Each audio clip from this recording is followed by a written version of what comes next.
I've been out of it. Like, seriously. Like...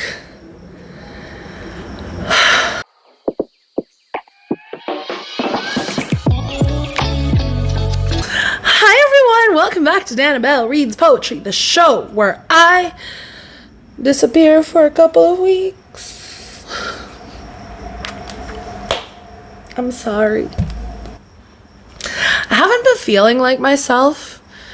And I haven't been feeling myself. Like, I was talking to a couple of friends actually, and they too haven't been feeling themselves. And I'm like, yo, I thought it was supposed to be like the Venus in retrograde thing but that was done like end of January, but all throughout, like after I think like February 8th or like the 10th, I started to just feel blech. Like, do y'all have answers? Because I want to know, like, is it the full moon in Leo that's making us feel this way? Like, why do I feel like a potato? I feel like a potato with nails on fire, but like I still feel like a potato. I can't even look at myself in the mirror because it's just like I don't like what I see. I'm not even looking. I'm trying not to look at the camera because like when I see myself, it's just bleh. So I purposely did not wear any makeup today because I wanted to rebel against that feeling. I wanted to rebel against feeling like I had to put on a face. We are rebelling against that feeling. We are rebelling against needing extra layers on the face to feel like you present, feel. See, even my words are not coming out right. I don't know. Why? What is this feeling? Anyway, I meant to record this last week for Valentine's Day, but I got busy and then I wasn't feeling myself, and then it was just like, anyway, I'm here now. I'm reading you some love poems. I wrote this yesterday, so it still needs some editing, but it's a draft of something, and it's my first time to attempt prose poetry, which I thought was interesting. It's a sad poem, but like I'll read you happier poems after this. Let me just read this. This poem is called "Lonely as the Beast You Weren't Warned About." The moon is perched low and yellow. I took the trash out, and a picture from last year reminds me of how yearning, like dust, floated in the glow of the desk lamp. I didn't want him, then I did eventually. My writing was black and white and heaving. It was disgusting how much desire I held in while I slept on his bed, made sure to pull my hair from the drain, cleared his kitchen docile and small, picking up after myself, putting things back where they belonged, always saying, yes, I will, and I did. It wasn't a waste. He paid 2 months of my rent and left the country. I mean, thank you for half a year of hyperfixation, something to fill the silence. I'm not sure what happened or how I forgot to communicate to you, friend, stranger on the other side of this page. I was far too focused on gilding the mirror. I forgot to hold it up. Forgive me. I've been talking to myself. I thought you would understand or take the time to look long enough to decode, to dismantle. We're all walking and talking. I get it. So maybe tonight, while the stars puncture the midnight with sparkle, simply I will tell you I don't want to deal with this quiet, caught only by the whirring wind or the roar of airplanes. I can deal with it. I don't want to. I've lived with myself long enough to know who I am. I learned to tame and temper fear, desire, anger, sadness, thirst and lust, mania and boredom. I've learned what to do when my hands are hungry.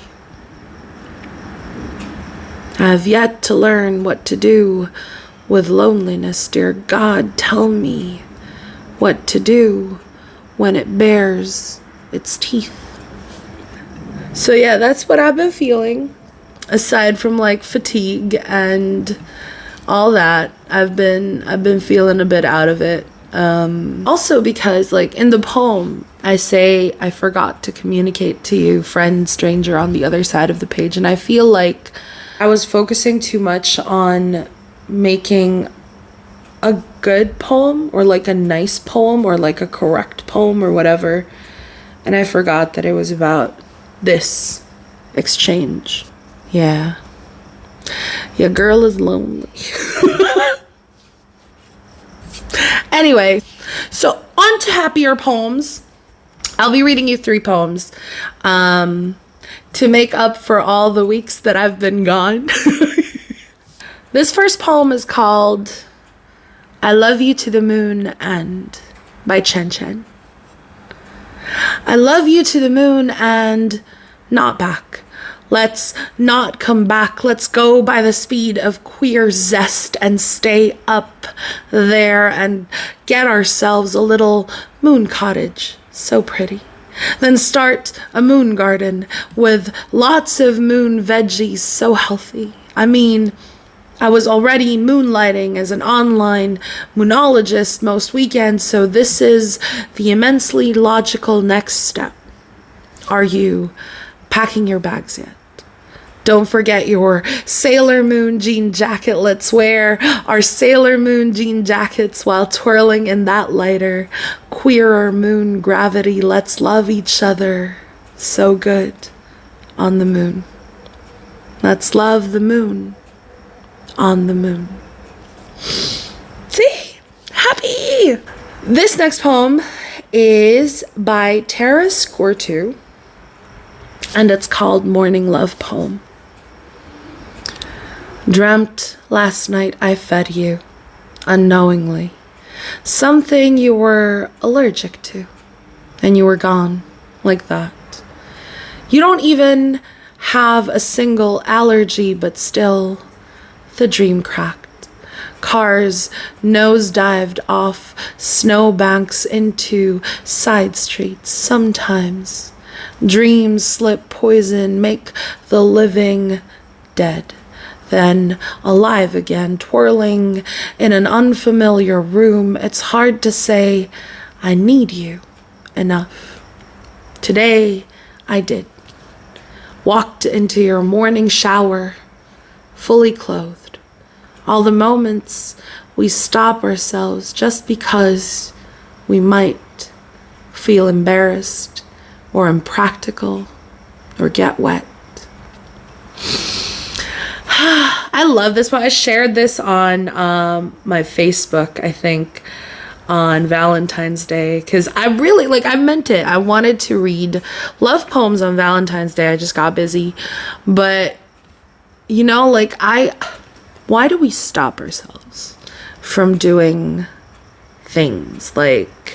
Not bad things, too. Obviously, you'd want to stop yourself from, being violent, right? But, just saying that you like someone or that you love them or that you want to touch them or whatever, and you just stop yourself because you're embarrassed and you feel insecure or, you can get nervous, obviously. That's a very human response, but absolutely stopping yourself for the fear of, it's very sad in that sense. Don't do that. Don't stop yourself. If you like someone, if you love someone, just go ahead and tell them. What's the worst that could happen? What is the worst that could happen? Nothing, right? So, I'm going to leave you guys with a poem by Matthew Olzmann called Mountain Dew Commercial Disguised as a love poem. Here's what I've got. The reasons why our marriage might work. Because you wear pink, but write poems about bullets and gravestones. Because you yell at your keys when you lose them and laugh loudly at your own jokes. Because you can hold a pistol, gut a pig. Because you memorize songs, even commercials from 30 years back, and sing them when vacuuming. You have soft hands. Because when we moved, the contents of what you packed were written inside the boxes. Because you think swans are overrated. Because you drove me to the train station. You drove me to Minneapolis. You drove me to Providence. Because you underline everything you read and circle the things you think are important and put stars next to the things you think I should think are important. And write notes in the margins about all the people you're mad at, and my name almost never appears there. Because you make that pork recipe you found in the Frida Kahlo cookbook. Because when you read that essay about Rilke, you underlined the whole thing, except the part where Rilke says, love means to deny the self and to be consumed in flames. Because when the lights are off, the curtains drawn, and an additional sheet is nailed over the windows, you still believe someone outside can see you. And one day, 5 summers ago, when you couldn't put gas in your car, when your fridge was so empty, not even leftovers or condiments, there was a single 20-ounce bottle of Mountain Dew, which you paid for with your last damn dime because you once overheard me say that I liked it. And that's it for today's very long episode. I'm so sorry I was away. But yes, I'm back.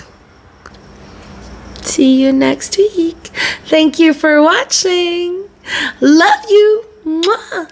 Bye.